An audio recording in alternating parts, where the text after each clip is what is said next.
Daily taste the daily. Congress ఎమ్మెల్యేలకు CM class తీసుకున్నారా? పంచాయతీ ఎన్నికల్లో పర్ఫార్మెన్స్పై సీరియస్ అయ్యారా? 4 జిల్లాలకు చెందిన 18 మంది ఎమ్మెల్యేల పనితీరు అస్సలు బాగాలేదని లెఫ్ట్ రైట్ ఇచ్చారా? కొందరు ఎమ్మెల్యేలు అయితే సొంతూరులో ఉండిపోవడంతో టీపీసీసీ కూడా హైకమాండ్కు ఓ రిపోర్టు పంపేందుకు రెడీ అయిందా? Let's watch the story.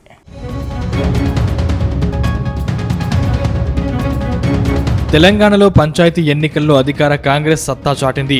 ఈ ఎన్నికల్లో దాదాపు 8,000కు పైగా గ్రామ పంచాయతీల్లో కాంగ్రెస్ మద్దతుదారులు విజయం సాధించారు. కానీ 3-4 జిల్లాల్లో మాత్రం అధికార కాంగ్రెస్ కు సర్పంచ్ ఎన్నికలు ఇబ్బందిగా మారాయి.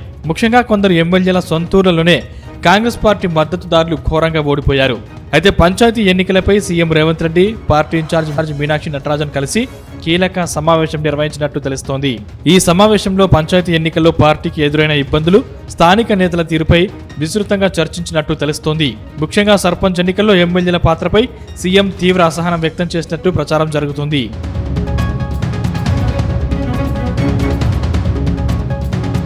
ముఖ్యంగా సీఎం రేవంత్ రెడ్డి సొంత జిల్లా ఉమ్మడి మహబూబ్ నగర్ లో 3 ఎమ్మెల్యేల స్వగ్రామాల్లో కాంగ్రెస్ ఓడిపోయింది. అలాగే మరిన్ని నియోజకవర్గాల్లో కాంగ్రెస్ పార్టీ చాలా వెనుకబడింది. ముఖ్యంగా ఉమ్మడి ఆదిలాబాద్ జిల్లాలో బీజేపీ జయకేతనం ఎగురవేసింది. అయితే ఎమ్మెల్యేల పనితీరుపై అంతర్గత నివేదికలను పరిశీలించిన సీఎం రేవంత్ రెడ్డి 18 మంది ఎమ్మెల్యేల పనితీరుపై తీవ్ర అసంతృప్తి వ్యక్తం చేసినట్లు తెలుస్తోంది. తమ నియోజకవర్గాల్లో రెబల్స్ నియంత్రించడంలో, పార్టీ అభ్యర్థులకు మద్దతు కూడగట్టడంలో ఈ ఎమ్మెల్యేలు విఫలమయ్యారని స్పష్టం చేశారు. ముఖ్యంగా రెబల్ అభ్యర్థులను బుజ్జగించడంలో పూర్తి స్థాయిలో ఫెయిల్ అయ్యారని సీఎం వ్యాఖ్యానించినట్లు తెలుస్తోంది. అయితే పార్టీ నిర్ణయాలను పక్కన పెట్టి వ్యక్తిగత ప్రయోజనాలు, లోకల్ గ్రూప్ రాజకీయాలకు ప్రాధాన్యం ఇవ్వడం వల్ల కాంగ్రెస్ కు నష్టం వాటిల్లిందని సీఎం ఆగ్రహం వ్యక్తం చేసినట్టు తెలుస్తోంది.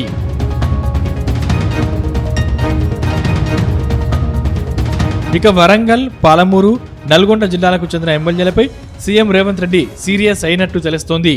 ఈ 3 జిల్లాల్లో ప్రాంతాల్లో పార్టీకి బలమైన అవకాశం ఉన్నప్పటికీ అంతర్గత గొడవల వల్ల ఆ అవకాశాన్ని కోల్పోయే పరిస్థితి వచ్చిందని మండిపడ్డారు. పార్టీ అధికారంలో ఉన్నప్పుడు కూడా గ్రామాల్లో ఓడిపోతే ప్రజల్లో ఏం సందేశం వెళ్తుందని ప్రశ్నించారు. అయితే పార్టీకి నష్టం చేకూరేలా వ్యవహరించిన వారిపై భవిష్యత్తులో కఠిన చర్యలు తప్పవని సీఎం స్పష్టం చేశారని సమాచారం. పంచాయతీ ఎన్నికల ఫలితాలు కేవలం స్థానిక స్థాయిలోనే కాకుండా రాబోయే ఎన్నికలపై కూడా ప్రభావం చూపుతాయని నేతలకు సీఎం చెప్పారట.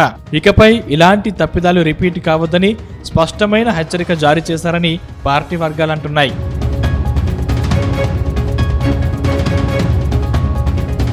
మరోవైపు పార్టీ ఇన్ఛార్జ్ మీనాక్షి నటరాజన్ కూడా ఎమ్మెల్యేల తీరుపై అసంతృప్తి వ్యక్తం చేసినట్లు తెలుస్తోంది. కాంగ్రెస్ పార్టీ గ్రామ స్థాయి నుంచి బలపడాలంటే క్రమశిక్షణ, సమన్వయం తప్పనిసరి అని నేతలకు ఆమె దిశానిర్దేశం చేశారట. అలాగే పార్టీ నిర్ణయాలకు విరుద్ధంగా వ్యవహరించే వారిని ఉపేక్షించేది లేదని ఆమె స్పష్టంగా చెప్పినట్లు తెలిసింది.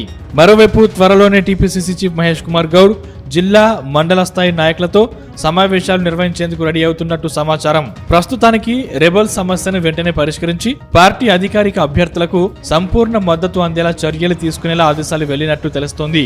ఎమ్మెల్యేల పనితీరుపై ప్రత్యేకంగా నివేదికలు సిద్ధం చేసి అధిష్టానానికి పంపే యోచనలో ఉన్నట్లు ప్రచారం జరుగుతుంది.